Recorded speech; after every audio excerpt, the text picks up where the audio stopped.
Bonjour, dans cette capsule vidéo, je vais te montrer comment mettre en page un document en utilisant le logiciel LibreOffice. Tout d'abord, je vais te montrer comment enregistrer un document. C'est la première chose à faire lorsque tu travailles sur un document.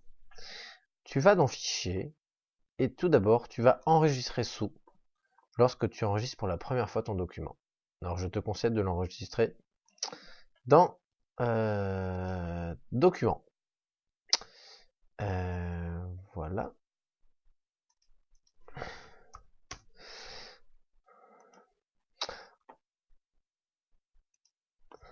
Ensuite, n'hésite pas, lors de ton travail, à constamment enregistrer ton travail toutes les 5-10 minutes.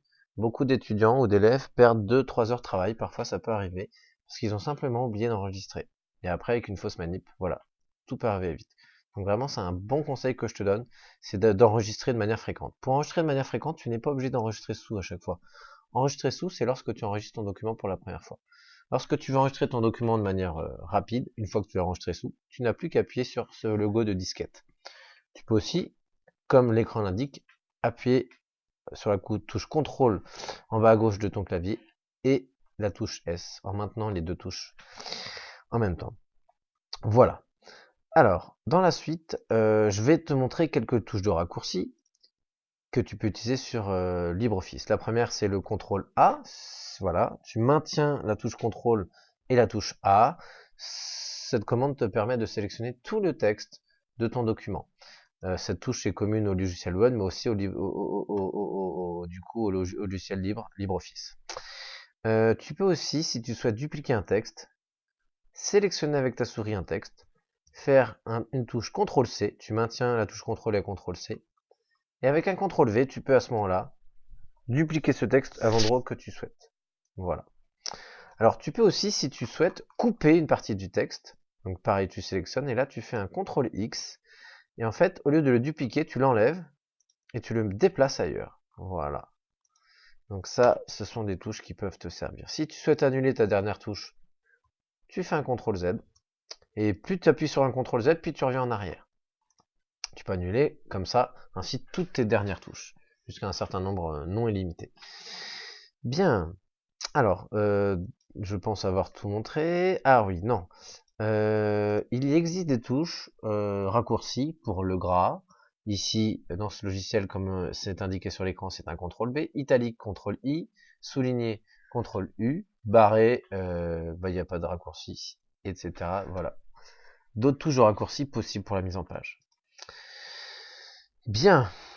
Pour la forme du texte.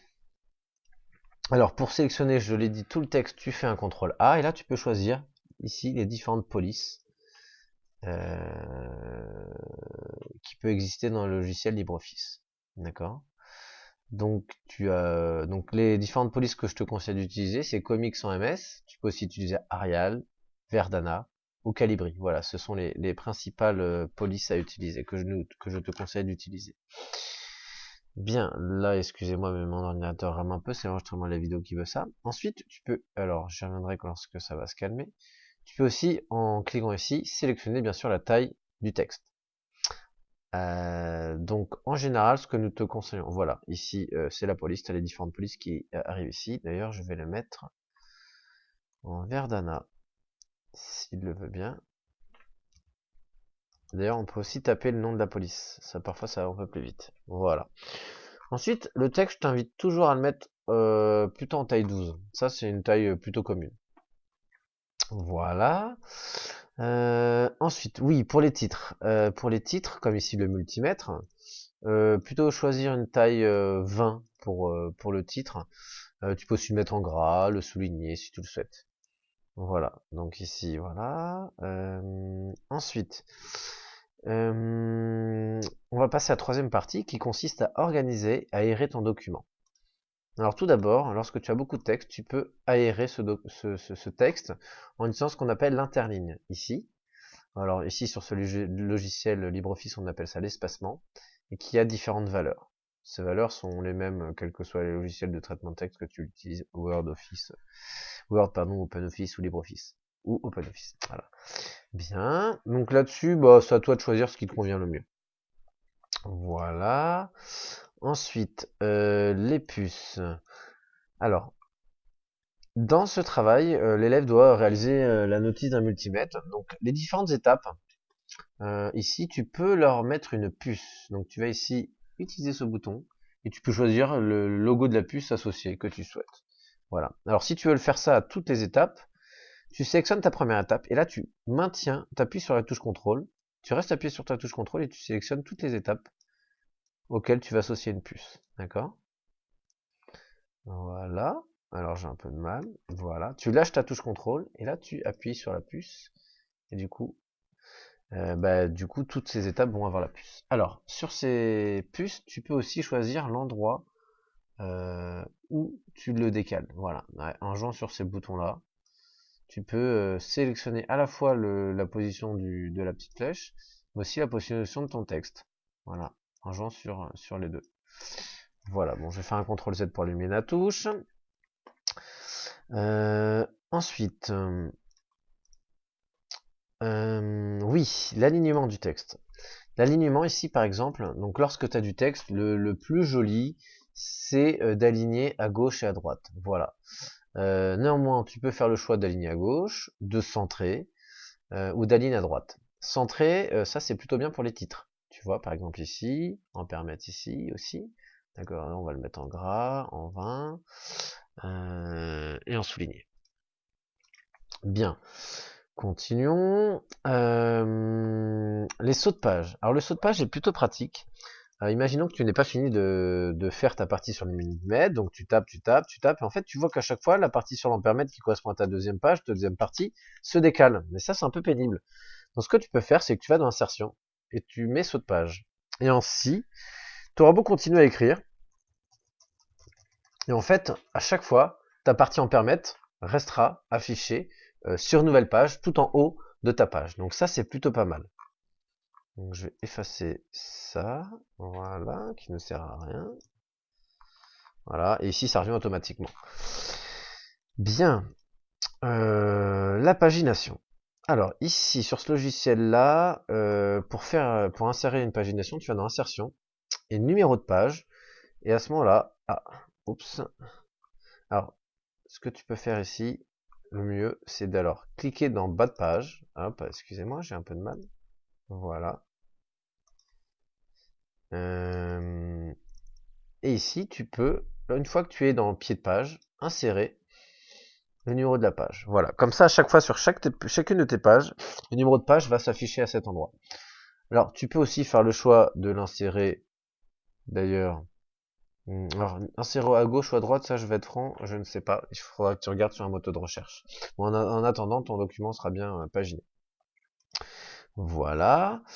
Les pieds de page, c'est ce que nous venons de voir. Les colonnes. Si il y a une partie du texte que tu souhaites mettre en colonne et faire par exemple 2 colonnes. Donc ici, tu sélectionnes ton texte et tu fais insertion. Format, et tu vas dans colonne. Ici, tu sélectionnes le nombre de colonnes que tu veux. Par exemple, tu peux en mettre 3. Je vois qu'il l'a pas fait. Ah, si. Donc tu vois ici, ça ne se voit pas. Mais il y a les 3 colonnes qui sont là. D'ailleurs, je vais les séparer. Voilà, là je les sépare un peu plus, on le voit mieux d'ailleurs. Donc bon, ici ça n'a aucune utilité, mais parfois ça pourra te servir dans la mise en page de tes différents documents. Voilà. Je vais encore annuler, et voilà, les colonnes sont annulées. Bien. Alors maintenant on va travailler sur l'image. Et je vais te montrer encore une fois une touche qui est importante en logiciel de traitement d'image, c'est la touche impression d'écran.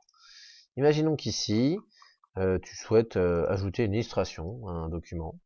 Imaginons que tu souhaites ajouter cette illustration-là. Tu peux utiliser la touche qu'on appelle impression écran directement sur ton clavier.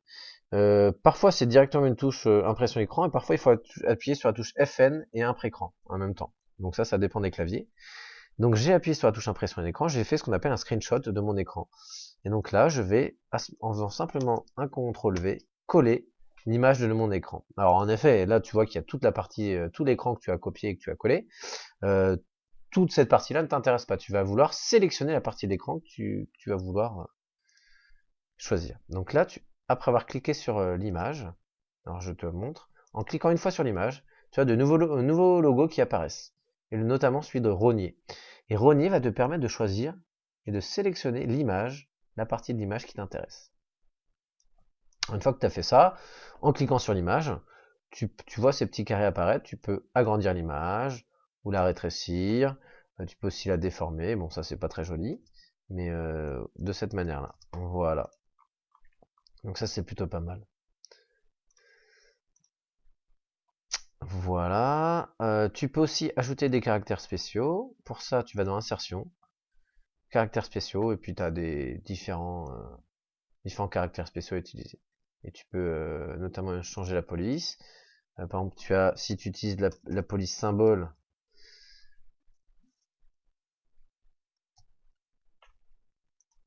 hein, symbole, voilà, tu as pas mal de lettres grecques qui apparaissent ou d'autres symboles. Bon, enfin, en tout cas, tu peux regarder dans toutes les polices, tu vas trouver plein de symboles. Voilà. Bon, en tout cas, j'espère que cette vidéo te sera utile à l'avenir. Et ben, je te souhaite bon courage dans ton travail. Et à bientôt. Au revoir.